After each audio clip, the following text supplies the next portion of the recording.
કેન્દ્રીય બજેટમાં માત્ર શબ્દોની સમજાવટ, મોંઘવારી, બેરોજગારી જેવા મહત્વના મુદ્દે આ બજેટમાં કોઈ પણ નક્કર આયોજન નથી, જેવું કોંગ્રેસ પ્રદેશ પ્રમુખ શક્તિસિંહ ગોહિલે જણાવ્યું.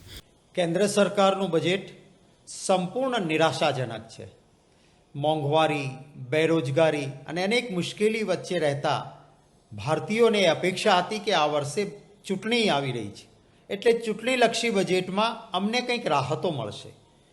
ખાસ કરીને જે કરદાતાઓ છે, પ્રમાણિક કરદાતાઓ, એમાં પણ ખાસ કરીને નોકરિયાત વર્ગ જે આવક છુપાવી ન શકે, એમને મોટી અપેક્ષા હતી કે ચૂંટણી આવી રહી છે ત્યારે મોંઘવારી અને બેરોજગારીને ધ્યાને લઈને સરકાર ઇન્કમ ટેક્સના સ્લેબમાં વધારો કરી આપીને અમને કોઈક ફાયદો આપશે.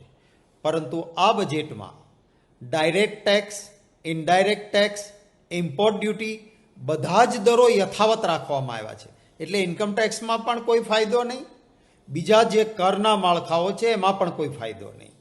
ગયા વખતે કહ્યું હતું કે હજી કોરોનામાંથી તકલીફમાંથી ઉભરી રહ્યા છીએ એટલે કેટલાક ટેક્સ વધારે નાખેલા છે, પરંતુ આ બજેટમાં પણ એના એક કર એ યથાવત રાખવાનો નિર્ણય કર્યો છે સરકારે.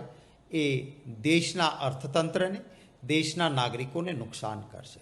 જેના પાસે ખૂબ છે અને જેના પાસે કંઈક ઓછું છે એના વચ્ચેની ખાઈ વધશે, આ વચ્ચેનો ગેપ એ વધે એ પ્રકારનું આ બજેટ છે. ખાસ કરીને જો આપણે ગુજરાતના સંદર્ભમાં જોઈએ તો આપણા ગુજરાતમાં અનેક યુવાનો એ હીરા ઘસવાનું કામ કરીને રોજીરોટી મેળવે છે. કેટલાક હીરાના કારખાનાદારો, કેટલાક એના વ્યવસાય સાથે જોડાયેલા લોકોને રોજી મળે છે. આ હીરા ઉદ્યોગ સાથે સંકળાયેલા લોકોની માંગણી હતી કે અમારી જે ઇમ્પોર્ટ ડ્યુટી હીરાની છે એ 50% કમસે કમ ઘટાડવી જોઈએ, કારણ કે મંદીનો માહોલ છે. અમારે વિશ્વના બજારમાં ટકી રહેવા માટે ઇમ્પોર્ટ ડ્યુટી ઘટાડો. મેં પણ આપણા પ્રધાનમંત્રીશ્રીને પત્ર લખ્યો હતો કે આપ પણ ગુજરાતના છો, ત્યારે હીરા ઉદ્યોગને ફાયદો થાય એટલા માટે મંદી છે એવા સંજોગોમાં ઇમ્પોર્ટ ડ્યુટી એ 50% ઘટાડજો. આ બજેટમાં 1% પણ ફાયદો હીરા ઉદ્યોગને થાય એ રીતે ઇમ્પોર્ટ ડ્યુટી ઘટાડી નથી. એવી જ બીજી માંગ અલંગ શિપ બ્રેકિંગ યાર્ડ, એમની વાત છે કે બહારથી સ્ક્રેપ એટલે કે બહાર ક્યાંય દેશમાં કોઈ શિપ બ્રેક કર્યું હોય, ભાંગ્યું હોય અને એનો ભંગાર લાવે, એનું લોખંડ લાવે, તો એના ઉપર જો તમે કસ્ટમ ઝીરો રાખો, ઇમ્પોર્ટ ડ્યુટી ઝીરો રાખો અને અલંગમાં શિપ લાવીને ભાંગે, તોડે, રોજગારી આપે, એના ઉપર જો દર વધારે રાખો તો ક્યારેય આ ઉદ્યોગને ફાયદો ન થઈ શકે.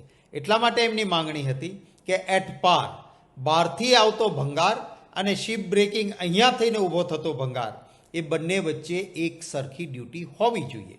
મેં પણ આની વારંવાર માંગણી કરી હતી, પરંતુ આજના બજેટમાં આના ઉપર કોઈ પ્રકાશ પાડવામાં નથી આવ્યો.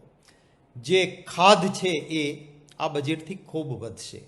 કેટલાક સુવાળા શબ્દો છે, જાહેરાતો છે, પરંતુ હું એ જઈને પછી બજેટના ફળવાયેલા નાણાંની જોગવાઈ જોતો હતો તો જે શબ્દોની સજાવટ કરી છે એને અનુરૂપ કામ કરવા માટે જે નાણાં ફળવાવા જોઈએ એ નાણાંની ફાળવણી જ નથી. એટલે શું થવાનું કે આ શબ્દોની સજાવટ, ગમે એવા શબ્દો, સુવાળા શબ્દો એ પ્રવચનના શબ્દો રહેશે, પરંતુ લોકોને એનાથી ફાયદો જે થવાનો હોય એ ફાયદો નહીં થઈ શકે. અને એટલા માટે પણ આ બજેટ એ સંપૂર્ણ નિરાશાજનક બજેટ છે. મારે એ પણ કહેવું છે કે જે રેલવેની વારંવાર વાત આ બજેટમાં થઈ છે, ગતિની વાત થઈ છે, પરંતુ ગતિ કરતાં વધુ જરૂરી એ સલામતી છે. હમણાં રેલવેના અકસ્માતો વધ્યા. નિષ્ણાતોએ કહ્યું કે ફોલ્ટી સિગ્નલ છે, સિગ્નલમાં ભ્રષ્ટાચાર થયો છે, કેગે પણ કહ્યું, પરંતુ સલામતી માટેની કોઈ ચિંતા આ સરકારે કરી હોય એવું દેખાતું નથી. રેલવેમાં અગાઉ ઘણા વર્ષોથી વૃદ્ધો માટે, ચોક્કસ જરૂરિયાતમંદ વર્ગ માટે, પત્રકારો માટે રેલવેની મુસાફરીમાં સ્પેશિયલ રાહત આપવામાં આવતી હતી. એક ખાસ પ્રકારની રાહતના કારણે આ બધા લોકો સસ્તી મુસાફરી કરી શકતા હતા. કોરોનાના બહાના નીચે આ વ્યવસ્થા દૂર કરી હતી. હવે કોરોના તો જતો રહ્યો, હવે ક્યાં કોરોનાની અસર છે? ત્યારે આ વખતે રેલવેમાં ફરી વખત વૃદ્ધો, ચોક્કસ જરૂરિયાતમંદ વર્ગ અને પત્રકારો માટે મળતી એ સ્પેશિયલ સબસિડી, ચોક્કસ રિયાયત ફરી વખત શરૂ થાય એવી બધાની અપેક્ષા હતી. મેં પણ માંગણી કરી હતી કે આ શરૂ કરવું જોઈએ, પરંતુ એનો પણ આ બજેટમાં કોઈ ઉલ્લેખ નથી. અનેક લોકોની આશાઓ, ખાસ કરીને ખેડૂતો, નાના ઉદ્યોગકારો, મહેનતકશ લોકો, નાના વેપારીઓ, જીએસટીની મુશ્કેલીઓ, આ અંગેનો કોઈ ચોક્કસ પ્લાન, કોઈ ચોક્કસ યોજના કે રાહતો આ બજેટમાં નથી. આમ આ બજેટ સંપૂર્ણ રીતે નિરાશાજનક. અમારા તમામ અપડેટ્સ મેળવવા માટે જોતા રહો આપણું ગુજરાત ન્યૂઝ. तो व्हाट्सएप, ट्विटर, फेसबुक, इंस्टा जहाँ भी आपका अकाउंट है, इसे शेयर बटन के द्वारा वहाँ पर शेयर करें